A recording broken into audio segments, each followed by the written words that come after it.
artistes pour sensibiliser les gens. Et moi, je vous dis, dans cette conscientisation, l'artiste devrait jouer son rôle au lieu de jouer le rôle d'un griot. Toujours l'agenouillement devant les pouvoirs politiques. C'est quand il y a des élections que tu vois un artiste venir dire « Oh, le chef d'État est beau, ceci et cela », parce qu'ils veulent. Ils sont des mendiants loqueteux finalement. Ce que Lokwa n'a jamais fait, il n'a jamais chanté. Voilà, justement. Merci. Tu vois, je t'ai en train de dire tout à l'heure. Non, mais c'est vrai. Voilà, je disais tout à l'heure, l'artiste, comme tu dis, il y en a quelques-uns. On a quelques flèches. Ça ne veut pas dire que les autres ne le sont pas. Je parle au niveau intellectuel des gens qui se penchent à regarder ce qu'ils sont en train de dire. Parce qu'on a un gros problème. Quand je parlais qu'il y a des artistes qui doivent se contenter aussi de la musique, parce que souvent on parle de la politique, c'est vrai qu'il y a un gros problème. Mais moi, en tant qu'artiste, j'ai un grand souci que dans ce domaine-là, je veux qu'il y ait des gens qui connaissent leur art, qui fassent avancer la culture. Demain, tous ces gens vont passer. On va laisser quoi? On va laisser des débats politiques? Non. On va laisser de l'art, comme Picasso a laissé pour le sien, comme Titien, comme James Brown et autres, ont laissé à leur peuple. Qu'il y ait des gens comme Tiken et autres, c'est très très bien. Mais moi, je pense quand même aussi, parlons à ces jeunes, en dehors de ceux qui chantent, qui prônent les griots, je suis d'accord avec toi. Cela, ce n'est pas cela que je pense.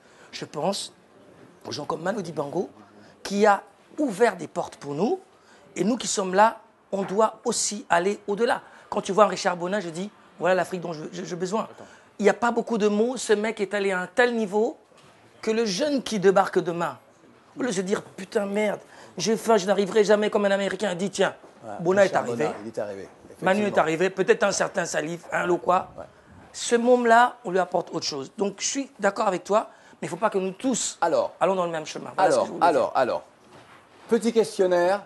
Pour vous, les noms que je vais vous donner sont-ils des militants et en quoi sont-ils des militants? Alors, vous avez un petit peu défloré mon questionnaire. Tiken Jah Fakoly, militant s'il en est. Trop peut-être pour certains? Non, François, non, pas trop, juste ce qu'il faut. Pas trop militant. Là, on l'a castré. Là. Rémi, il était parti. Là, je l'ai arrêté. Il a répondu. Oui. Lui-même, il a répondu. Non, mais très bien. D'accord. Tracy Chapman. Militant. Oui, Bien sûr, évidemment. Oui. Bon. Kassav. Et là, on en revient peut-être à la création. Oui, à la création. Kassav va amener beaucoup de choses. Et à l'identité. À l'identité, l'affirmation d'une identité. à notre culture. Franchement, Kassav va amener... Est-ce de l'engagement, ça? Est-ce de l'engagement? Ce n'est pas de l'engagement. Engagement culturel. Non, on ne va pas parler de l'engagement culturel. Si. Et après, vous allez parler de l'engagement. Alors, il y a une chanson de Kassav, interprétée entre autres par Patrick Saint-Éloi, En Bachenla, où il était question de l'esclavage, de la déportation de ce peuple et de la fierté de ce peuple antillais aujourd'hui. Chanson militante. Le véritable problème, c'est que vous Non, savez, j'ai bien aimé Patrick Saint-Éloi. Non, mais c'est Kassav dont je parle. Jean-Philippe Martelly. Tous, ils font partie du groupe Kassav. Mais le vrai problème, c'est que lorsqu'ils interprètent cette chanson, moi, par exemple, Camerounais, je ne comprends pas ce qu'ils disent. Du coup, nous nous retrouvons dans un cercle restreint, voire régionaliste, voire... donc, et du coup, ça n'a pas une grande portée. Moi, je crois que nous devons utiliser, par exemple, les armes qu'on nous a données, que la colonisation nous a léguées, à savoir, par exemple, la langue française, pour véhiculer les messages. Là, c'est un autre problème. Si tu dis aux membres de Kassav qui n'ont jamais chanté en français, justement, parce que c'était pour affirmer leur culture, leur identité. Je suis désolé. Quand Jocelyne Berroir chante en créole, et je pense que il y a ce que Glissant appelle le langage et ce qu'il appelle la langue. La langue, ça peut nous diviser. Le langage, il est commun. Pourquoi, quand Kassav fait un concert à Miami, il a en face de lui des dizaines de milliers d'Haïtiens qui viennent le voir, d'Américains qui viennent le voir, parce que le langage parle au-delà de la langue. Et même à Moscou, Kassav qui a joué à Moscou aussi. Donc ça veut dire que moi, là-dessus, je veux dire, si on doit tous parler anglais ou tous parler en français, parce que c'est l'ancienne langue du colonisateur et que ça nous réunit, je dis que c'est un peu dommage. Surtout que le français, lui, demande à l'anglais bien une petite place pour le français. Ben, le français, lui, il faut qu'il fasse une petite place pour les autres langues. Allez, le problème est que, par rapport à ça, juste un rebond. Oui, c'est exactement comme si je me mets à accuser Lukwa Kanza dans ma langue. Il ne comprend rien. Par voie de conséquence, il n'est même pas conscient de ce que je suis en train de lui dire.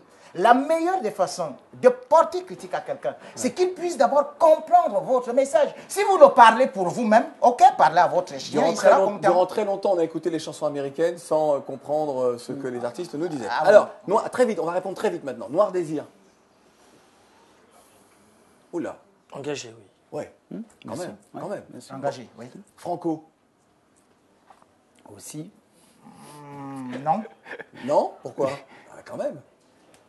Franco, Il y a eu énorme artiste. Franco. Énorme artiste. Oui, mais quand même. Oui, il y a eu engagé, je ne sais pas. D'accord, c'est pas l'artiste, mais il y a quand même eu quelques chansons militantes dans le répertoire de Franco. À un moment. Quand même, oui, à un moment. Puis à d'autres moments, il s'est rallié, Voilà. comme beaucoup. Il a Mais joué le vélo. il y a des artistes Voilà, non engagés dans ta liste. Alors attends. Francky Vincent. Donc, Kenny dans West. ce qu'on dit, Kenny West. Mario West, bien Caméléon. sûr. Ah Kenny oui. West. Ah oui, ah oui. Oui, évidemment. Bon, d'accord. Ouais. T'as pas répondu sur Kenny West, hein? Tu comprends pas, donc comme. Bon, ok. Kenny West, oui. La Pyro de Banga. Totalement engagé. Merci. Et qui donc est en prison aujourd'hui au Cameroun pour. On ne sait pas pourquoi, à vrai dire, réellement. On ne sait pas. Voilà. Toujours est-il qu'il avait déjà sorti des albums qui ont toujours eu à égratigner un peu le pouvoir. Et cette fois-ci, il y a les émeutes de la faim au Cameroun. Le peuple se met en route. On écrase des jeunes. On tire à bout portant. Les gens meurent. Et qu'est-ce qu'on trouve comme fallacieux prétexte? On dit, c'est la Pyro de Mbanga, pauvre artiste de son niveau, mais qui quand même a des mots assez pimentés pour ne pas plaire au pouvoir, on dit. Mais il a quand même incité les gens à aller dans la rue. Et rapidement, on le prend, on le jette en prison. Voilà. On va reparler de ça tout à l'heure. Lokwa, on va te demander d'aller t'installer. Tu vas jouer pour nous. C'est le live de C'est plus chaud au sud. On va aller. Oui, vous pouvez applaudir maintenant si vous voulez. Et puis tout à l'heure, on se retrouve au bar.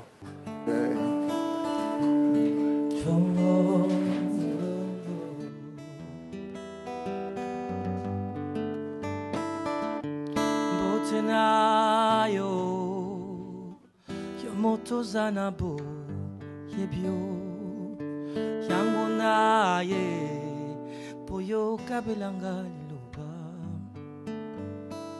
soki lelo nawe liboso naye maboko peto nakoluka nzenzela ya kimia molimo nange kota mwindao ya soloma naboyi zelo ywe bungisaka molimo ayemawo naponi kolona na elango yo ya mwinda minyokoli na nzoto nange tongi ndako nakolela mwinda ekota ukati nanga nzelo ya molili epusana pembeni nanga teo naboyi kodinda na libulu molimo nange kuta mwinda nasolo mamo naboyi opo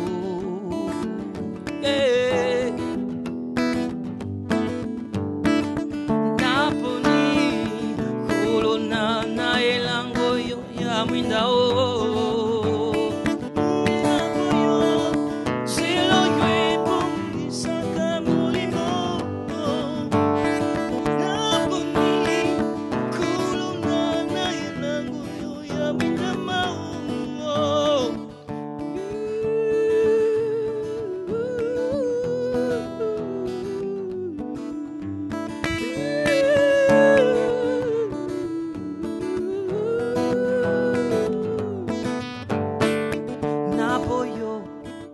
zelo yo ebu isaka molimo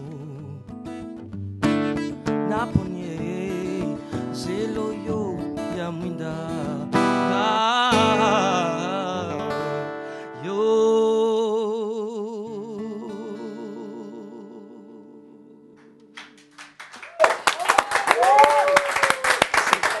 Lokwa Kanza. Waouh. Lokwa Kanza, l'album Colo. On va en parler avant la fin de cette émission, bien sûr. J. Remingono a écouté avec beaucoup d'attention notre cher Lokwa, n'est-ce pas? Tout à fait. C'est le roi avec sa voix langoureuse, mielleuse, délicieuse. Ça vous entraîne dans un sommeil terrible. Dans un rêve. Franchement. Ou dans un rêve. Ou dans un rêve. Je ne commence pas encore à arriver. Alors, Mr. D, J. Remingono. Moi, je continue à dire J. Remingono, alors que l'on doit dire maintenant, sur le sol français, Remingono. Mais moi, je suis resté à l'heure du Cameroun. Et c'est vrai, pour le coup, lorsque je te regarde, je ne peux m'empêcher de penser au leader d'opinion que tu étais au pays, que tu étais au Cameroun, l'homme qui, derrière lui, eh bien, avait toute une jeunesse, qui avait soif de changement, une jeunesse, qu'elle soit éduquée ou plus ou moins éduquée ou pas éduquée du tout, mais qui appartient à cette génération consciente et qui était véritablement derrière toi. Tu menais tes actions et puis tu as tâté de la prison, pour employer la formule consacrée. Que s'est-il passé? Et je pense là encore, en te regardant, à l'homme de l'université Siantou. Voilà, on parlera encore de tout ce que tu as fait au Cameroun, mais que s'est-il passé pour que tu te retrouves en prison? Il s'est passé que j'ai dit la vérité avant que le président ne puisse ouvrir ses yeux. Et c'est regrettable parce que le Cameroun obtient quand même en 1999 et 2000 le malheureux trophée du pays le plus corrompu dans le monde. Donc, dans la suite, quand je suis directeur de la radio-télévision Siantou, j'ai créé l'émission Condré Show, dans laquelle il y a la rubrique Coup franc. Et là où je me dis quand même, il faut essayer de faire un toilettage de notre société, de dire comment est-ce que les gros requins, les kleptomanes, se sucrent sur notre dos.